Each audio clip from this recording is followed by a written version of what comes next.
ഓം നമോ ഭഗവതേ വാസുദേവായ.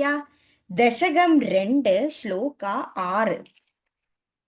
ഏവം ഭൂതമനോജ്ഞത നവസുധാ നിഷ്യന്ത സന്തോഹാനം ത്വദ് രൂപം പരജിത് രസായനമയം ചേതോഹരം ശൃണ്വതാം സദ്യ പ്രേരയതേ മതിം മദയതേ രോമാഞ്ചയതി അംഗകം വ്യാസിഞ്ചതി അപി ശീതഭാഷ്പരൈഃ ആനന്ദമൂർച്ഛോദ്ഭവൈഃ.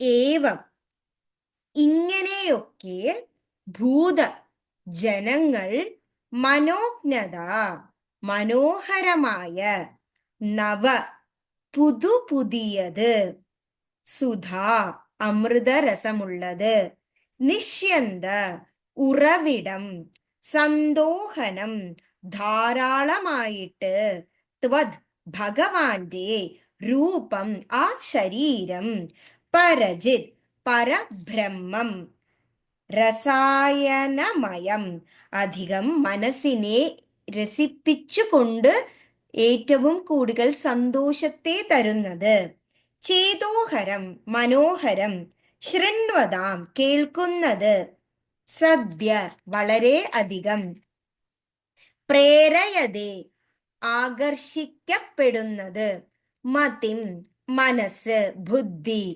മദയതേ വളരെയധികം മതിപ്പിക്കുന്നതും ലയിപ്പിക്കുന്നതും മനസ്സിനെ ആനന്ദപൂരിതമാക്കുന്നതും രോമാഞ്ചയതി രോമാഞ്ച പുളകിതമായി ചൊരിയുന്നത് അംഗകം ശരീരം വ്യാസിഞ്ചതി ആനന്ദത്തിൽ ആറാടി നടക്കുന്ന അവസ്ഥ അപി അപ്പോൾ ശീത കുളിർമയാകുന്നത് ഭാഷ്പ ആ ചെറു ചൂടോടു കൂടിയുള്ള ആനന്ദ കണ്ണുനീർ വിസരൈഹി നനയിപ്പിച്ചുകൊണ്ട് ആനന്ദ സന്തോഷപൂരിതമായത് മൂർച്ഛോത് ഉച്ഛസ്ഥായിയായി എത്തുന്ന അവസ്ഥ ഭവൈഹി എത്തിക്കുന്ന ആ ഒരു രീതി.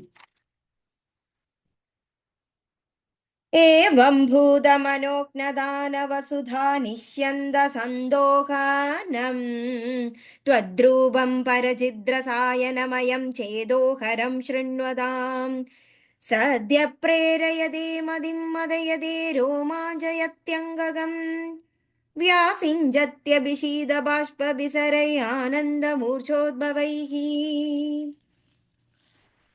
അതായത് ഭഗവാന്റെ ആ ഒരു സ്വരൂപത്തെ നമ്മൾ ഗുരുവായൂരിൽ കാണുന്ന ഏതൊരു ഭക്തന്റെയും മനസ്സിൽ തോന്നുന്ന ആ ഒരു വികാരം, അതായത് ഭഗവാൻ ഇങ്ങനെയൊക്കെ ആ ഒരു രൂപത്തെ ഗുരുവായൂരിൽ പ്രദർശിപ്പിക്കുന്ന സമയത്ത് ജനങ്ങൾക്ക് ആ മനോഹരമായ ആ രൂപത്തെ കാണുമ്പോൾ പുതിയതായിട്ട് വരുന്ന ആ ഒരു അമൃത ലഹരിയിൽ മുഴുകുന്നു. അതിൻ്റെ ഉറവിടം സന്തോഷത്തിൻ്റെ അധികമായിട്ടുള്ള അതിൻ്റെ എവിടെ നിന്നാണ് വരുന്നു എന്ന് ആലോചിച്ചു തുടങ്ങും മുമ്പേ തന്നെ ഭഗവാന്റെ പരബ്രഹ്മമൂർത്തിയായ ആ ശരീരം അധികം മനസ്സിനെ രസിപ്പിച്ചുകൊണ്ട് മനോഹരമായി എന്തു തന്നെ ഭഗവാന്റെ ശ്രുതി കേൾക്കുമ്പോഴും വളരെ അധികം സന്തോഷം മനസ്സിന് തോന്നിപ്പിക്കുന്നു. അത് മനസ്സിനെ വീണ്ടും വീണ്ടും ആകർഷിക്കുകയും ഗുരുവായൂരിൽ വീണ്ടും വീണ്ടും വന്ന് ദർശിക്കുവാനുള്ള ആ ഒരു തോന്നൽ ഉണ്ടാവുകയും ഓരോ പ്രാവശ്യം ദർശിക്കുമ്പോഴും പുതിയ ഒരു ആനന്ദം ലഭിക്കുകയും ചെയ്യുന്നു ഓരോ ഭക്തനും. വളരെയധികം മനസ്സിനെ മതിപ്പിക്കുന്ന ഒരു രോമാഞ്ച പുളകിതമാക്കി തീർക്കുന്ന ആ ഒരു ശരീരം ആനന്ദത്തിൽ ആറാടിക്കുന്നു.